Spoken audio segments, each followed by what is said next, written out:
Yo, what is up, guys? Bradman here bringing you guys your OBA. I think it's week 8 or 9 match against Nozzer, coach of the Huston Rotoms. Now, going into this, guys, I did expect to take a loss in this match. My opponent had a very threatening draft. As you guys can see, we are actually on Showdown for this.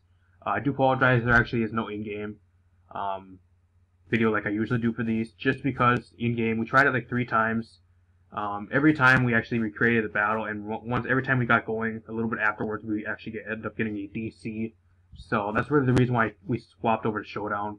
I'm not quite sure why we kept getting a DC. I'm not quite sure if my team was gen properly as well, because I don't know. It seems like most of the matches actually was trying to team out either my opponent DC'd or something. I don't know.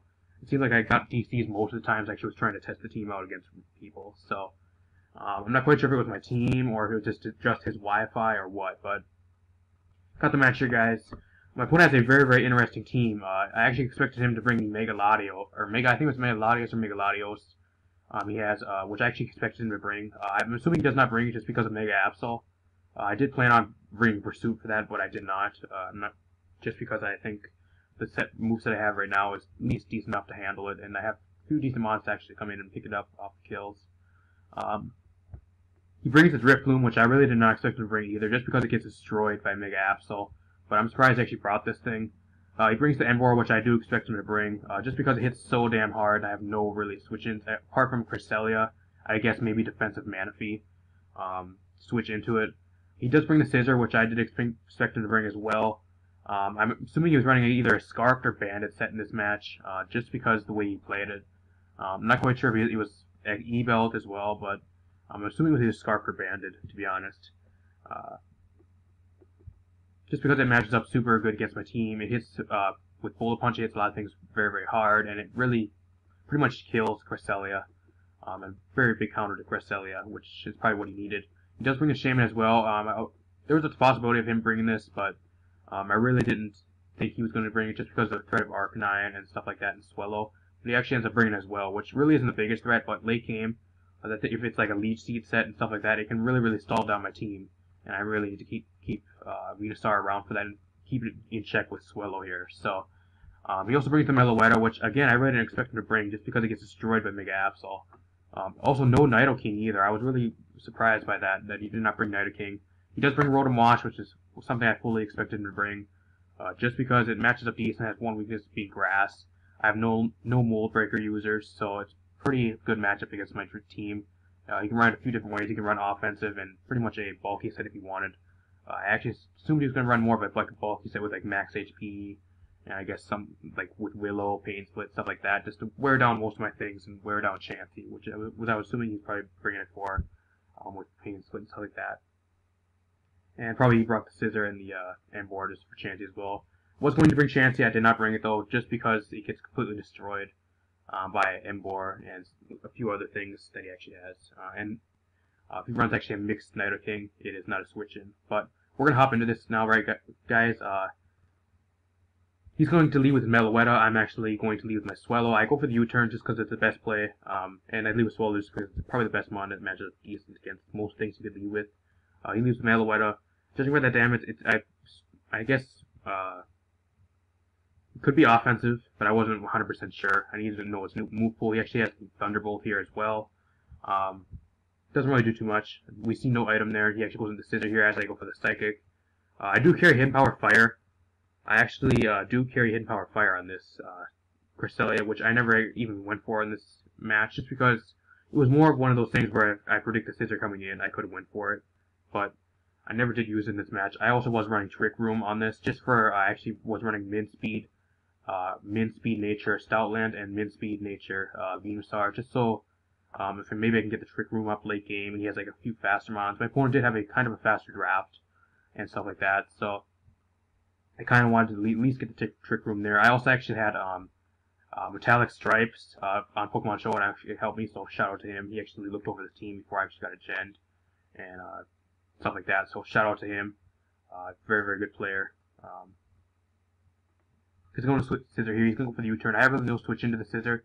If I would have had Skarmory, I would have a better, little bit better of a counter to it. But I'm going to go out into Metataro, the Stoutland here, just to get to intimidate off, so it's at least less damage. I'm actually running a Facade Toxic Orb set with Fire Fang, Ironhead, Play Rough, or not, I think it was Crunch for the Megalodius, and stuff like that, and just so I don't get walled by Drifloon, if you just bring it, and stuff like that. So, kind of a unique set, running the Brave Nature for the Trick Room if I wanted it. He actually doubles out here, going into the Scissor here. Maybe if I would have went for the Fire Fang there, I could have took this thing out, but depends on what set he was running. I'm going to go into Venusaur here. It does a decent amount with U-turn, actually get the Sleep Powder off as well, so that's very, very huge, getting this Meloetta put to sleep. It also is a big threat pretty much once my Cresselia is gone, it kind of rips through my team, I guess barring Mega Absol, but it does outspeed the turn prior, so I pretty much forced it for Sucker Punch. I missed my Leech Seed, which kind of sucks, so I'm forced to stay in here. I'll go for another Leech Seed we actually landed this time. Basically, the only recovery for this Venusaur is either Leech Seed and Black Sludge recovery. Running a bit of it's a fully special defensive Venusaur as well, with maximum defense, max HP. I'm running this Sassy Nature minus Speed Nature for the Trick Room if I needed it.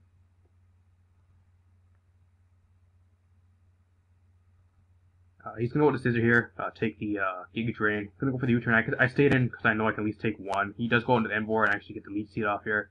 That's a huge play. I really have no switch into Emboar. I could have went out into Stoutland, but I still would be taking massive damage if you would went for something like the Hammer Arm or something of that nature. I could have got completely destroyed. So Manaphy's going to come in right here. I'm actually running a max HP, max speed, timid Manaphy with dual screens light play this week. I just really think the light screen and the Light Screen and Reflect really helped my team out against a lot of his hard-hitting mons, especially if people would have brought the Nidoking and Megalodius. Those two are two very hard-hitting mons, and I really thought the Light Screen and Reflect would really help. And Manaphy is a base 100 mon, and it outspeeds a lot of his team and get these screens up very reliably. So that's really the reason why I actually brought it this week. Also running the Energy Ball for Rotom and Scald, just for coverage. And Stab. I'm going to set the Reflect here. I'm going to stay in, go for the Energy Ball, predicting either a Volt Switch or maybe a Willow for over prediction. He actually carries Electro Web, which was kind of surprising. It does get me down -1 speed, but opponent's able to Volt Switch right here and go right out into the Emboar here. So at this point, I kind of want to keep my Manaphy at this point around in the match, just for maybe I can get the screens up again, maybe later in the game. But at this point, I have to sack it to the Flare Blitz. Actually stay in here. We actually were recreating it right here, so that's really the reason why I had to go for Light Screen. We actually were recreating the battle right here. And when it was actually before he actually killed me with Flare Blitz, so it was going to be fair, and we actually had to recreate it here, so we can at least recreate our steps until the point that where the DC happened in game. I'm gonna go right out into the Swallow here. Go for the Brave Bird. I'm assuming he's running like a max HP. I guess maybe max HP, more of a bulky Drifloon. I'm not quite sure. Gonna U-turn out, go right out into the Venusaur. He actually shows me the Destiny Bomb, which is kind of scary. So I gotta kind of play around that. He actually breaks the Leech Seed here. I'm gonna go for the Sludge Bomb. Does not break the sub, which kind of sucks. He actually Lychee Berries. So I'm assuming this was either a acrobatic set or something like that. He actually carries stockpile Baton Pass as well, as I find out. So a bit threatening. Not gonna lie, it's a bit threatening.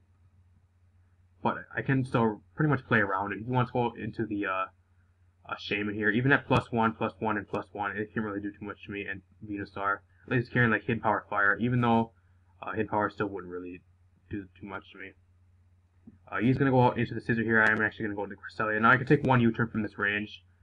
Running a bit more of a unique spread on Cresselia as well. Running like, I think it's like 140 something in defense, and I think enough in defense where they both equaled out the same number. I think it was both 160 defense. I equaled both the defense out into. I think it was like a minus speed plus special attack of nature. Kind of a unique set with max HP this week. I think a bit of special attack investment to where it would be a 2-hit KO on the Scissor with Hidden Power Fire. So just go for the Sea Flare again. I'm going to go for the Giga Drain here. Predicting the Scissor to want to come in. You just go for the U-turn again. At this point, I really have no U-turn switch-ins, which the Scissor is becoming more and more of a problem for my team. So that's probably one of the things I really want to take out. After that point, it's getting to the point where if I wear down the Shaman a little bit more, I can come in with Swallow and maybe Absol late game and pretty much clean up the game with those two Pokemon. So that's really what I was trying to do towards the end of the match here. Was pretty much just try to get the Shaman some damage on it and the Scissor gone, and a little bit more damage on the Rotom to where either Absol or the Swallow can come in late game and pretty much clean up the rest of the game. He does go into Rotom here on the U-turn. I actually have to sack Venusaur because I have no switch in. I'm going to go into the Stoutland here. I'm not quite sure if he's actually Scarfed here, if I find out he's actually Scarfed, because I'm actually a minus speed nature, so I actually have to look at that off screen, but not quite sure if he was Scarfed right here. Now, if he was Scarfed, he would actually predict me to go for the Sucker Punch here, so I actually either predict the Rotom or the Emboar to come in. He actually goes on the Shaman. So I'm going to go into Cresselia here. Probably my best switch in, and just keep going for Psychic. I need to get this thing wore down to the point where Knockoff or Sucker Punch can probably kill it, because that's what it's really coming down to at this point in the match. And with the Scissor possibly being Choice Scarf at this point, I need to keep my Cresselia around so he cannot just spam Superpower if he is Scarfed. So again, just going to keep going for Psychic here. I need to get as much damage on these mons as I can, so I can come in late game with Mega Absol or Swallow and pretty much clean up. Was my thought process here. Again, go for the Psychic. He actually goes for the Electro Web, and on this turn he actually goes for the Pain Split. I do not recover there just because I thought he might actually go for Pain Split. So good play on my part right there, actually predicting a Pain Split and actually not going for the Moonlight. He's going to Volt Switch here out, but at the point where the Rotom is, I can get killed with Sucker Punch and stuff like that. So, and it is in range, even where he wants to bring it in on a Brave Bird, it won't live. So, at this point right here, a Sucker Punch could have possibly killed. I wanted to go into Swallow here. Where it was looking was at the point where I could bring in Mega Absol and pretty much clean up late game. I actually went for the U-turn there, which kind of sucks because if his Scissor is Choice Scarfed, he can pretty much spam Superpower at this point. So it was coming down to pretty much if he had Bullet Punch or if he had Superpower and if he was Scarfed. He actually predicts Sucker Punch there, goes for the Synthesis, so good play on my opponent. Maybe could have went for the Knockoff there, but if he went for the Seed Flare, he would outspec me. It was a roll of killing me. I think it did like around like 90 to like 102%. So, gonna go for the Zan Headbutt here. I was specifically carrying Zan Headbutt for the Nidoking and stuff like that. So, and then for decent coverage, I guess. But again, it comes through for me on the Emboar. Also running Will-O-Wisp as well, just for residual as well, and knock off the Sucker Punch. Just go for Seed Flare. He actually gets a high roll here. It does go to over 100%, so that's definitely a high roll on his part. At this point, he has no switch into Swallow. I go for the Brave Bird here. I was debating whether to go for Facade, but I really just clicked YOLO with Brave Bird because it didn't matter at that point. I would live no matter what. And we actually pick up a huge upset here, guys.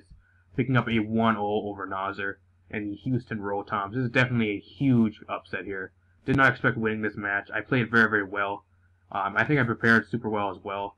I did have some help with preparing, like I said earlier. And also I had a few other people look over the team and actually pretty much got this team to where I can actually use it very well because I actually used it and tested it out very well in game. But unfortunately we had to switch over Showdown just because we ran some DCs. But hope you guys enjoy this. Yeah, we're picking up a huge upset win here, guys. Very huge upset. I did not expect winning this match, just because my opponent has such a good counter draft to mine. But I played very well and prepared super good, so that's really the one thing that probably made me win this match. But other than that, hope you guys enjoy. Drop a like down below. Would really appreciate it. And also, feel free to subscribe as well. That would be very awesome. Other than that, though, I'm going to bring you guys to next week's match. We're actually going against Adam and the South Carolina Skeptiles. It's going to be a decent match. I have a few unique sets I kind of want to run. I'm not quite sure if I'm going to run them yet because I haven't started preparing. But other than that, I'm going to get out of here. Hope you guys enjoy. See you guys next time. Peace.